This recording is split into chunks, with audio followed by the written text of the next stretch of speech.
It all started around the age of 12. I was the age of 12. I was left in a daze by the days from before the bells. Hadn't yet known life, I was innocent to her spells. But though the clock tries to tell time, it's definitely the time that tells. We were riding around when Jeremiah had turned on the radio. Hot 107.9, Katy Perry was playing for you. See, Jeremiah likes pop, and I've popped him, but it's his ears, and mine hadn't had genre preference, so whatever way it goes.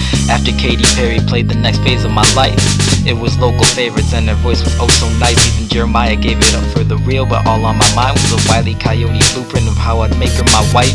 Moriah turned round to find me with slack jaw. I asked her where I could go to find more of this angel on wax, y'all. See, Moriah's the music guru in the family, and she told me YouTube. I got home and locked myself in my room. Of course I had to let Jeremiah in so he could sleep, but I went to sleep and all in my dreams was me dancing with Shawty, moving her body like none you've ever seen. Never ever never seen this issue of love, I mean it must have had to be. Went to school, was still drooling. Her name was all I knew and her frame was all I'm doodling. Wanted to be French poodle, but I wasn't her only fan, though I was her only stand. But half the school knew her, so I would play it cool, and that's the plan. Started learning love songs and singing with her in mind. Come to find I had myself a decent pair of pipes. Performing for friends, no family. I'm thinking family would judge, cause I either sang one song in church and they told me don't cuss.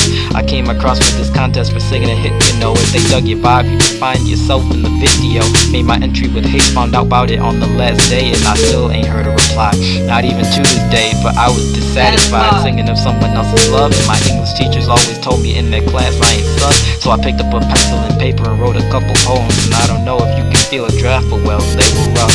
But enough was enough, so I persevered, kept it up, took what I could but left enough for another brother to follow. You follow me, tough to swallow, soliloquy willingly. But back to the scene, I was starting to ball like Rondo or Ronto, to wreck like rappers, and in this chapter decided that I would no longer fight it. I had a pair of pipes and I needed to shine the light. I had a pair of pipes and the sparks had to be ignited. I would put out one tape and you'd never hear me use my it ever again. I would never meet my love, the hope was violent on my soul when I crushed it. Penned the tape then recorded, unfortunately I rushed it, so it sucked and it wasn't that much of nothing. But during the process I met Ben and Jacob, and it's us three to this day. Well, plus Dave and the third grade crew, but they don't count, you see. I found out Ben and Jacob loved her as much as me, and even though we couldn't all have her, we bonded naturally. These two dudes taught me much about music as I've taught you. Thought I'd take the time to thank them, so y'all rock, dude. Got to thinking, told Ben I wasn't digging my tape, and as it turned out his pops was a rolling rock guru. And so Ben had the equipment to make a hot new CD. If you seen me, you'd be screaming, cheering loud too.